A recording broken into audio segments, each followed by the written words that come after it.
ہے، پھر باقی کام تو بعد کو ہے۔ تلاوت آیات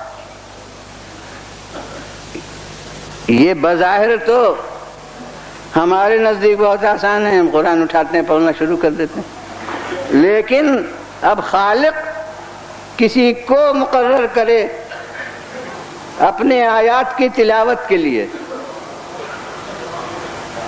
تو تلاوت کسے کہتے ہیں؟ وہی الفاظ جو نازل شدہ ہیں انہی کو پڑھے تب تلاوت ہوگی۔ ترجمہ میں پڑھ کے سناؤں تو وہ تلاوت ہوگا؟ یہ عیسائیوں کا تصور ہے کہ ہر زبان والی بائبل ہے، ہمارے نزدیک تو یہ تصور نہیں ہے، اصل قرآن تو وہی ہے، یہ سب ترجمے ہیں۔ تو یہ ترجمہ سنانا ہوگا، تلاوت تو یہ نہیں ہوگی۔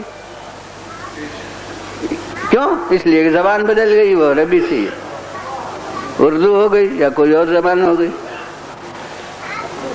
اچھا زبان بھی وہی رہے لیکن لفظیں بدل جائیں،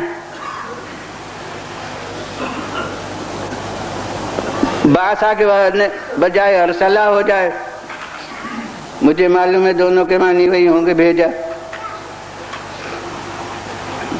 تو اگر لفظیں بدل جائیں تو زبان وہی رہے عربی، تب بھی آپ کہیں گے تلاوت نہیں۔ اب یہ نیت پر ہے، یا وہ تشریح ہوگی یا تحریف ہوگی۔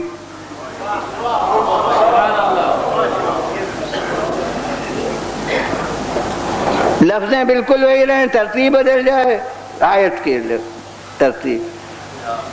فَأَوْجَسَ فِي نَفْسِهِ خِيفَةَ مُوسَىٰ، اب ماشاءاللہ صاحبان علم موجود ہیں کہ عربی قواعد میں فعل کے بعد پہلا درجہ فاعل کا ہے، پھر مفعول کا درجہ ہوتا ہے۔ تو اب کوئی استاد طالب علم کو بتانے کے لیے یہ کہے کہ اس کا مطلب ہے فَأَوْجَسَ فِي نَفْسِهِ خِيفَةَ مُوسَىٰ، اس کا مطلب ہے فَأَوْجَسَ مُوسَىٰ خِيفَةً فِي نَفْسِهِ، کوئی لفظ نہ گھٹی ہے نہ بڑھی ہے، بالکل وہی لفظیں ہیں جو آیت میں تھیں، صرف موسیٰ اپنی جگہ سے ہٹ کے دوسری جگہ چلا گیا، تو اب یہ تلاوت ہوگی؟ حالانکہ زبان بھی وہی، لفظیں بھی وہی، مگر نہیں، ہم نے سمجھانے کے لیے الٹ پھیر کر دیا، تو اب وہ تلاوت نہیں ہوگی۔ تو پھر تلاوت کیا ہے؟ تلاوت یہ ہے کہ الفاظ الہی وہی اسی طرح خلق تک پہنچ جائیں،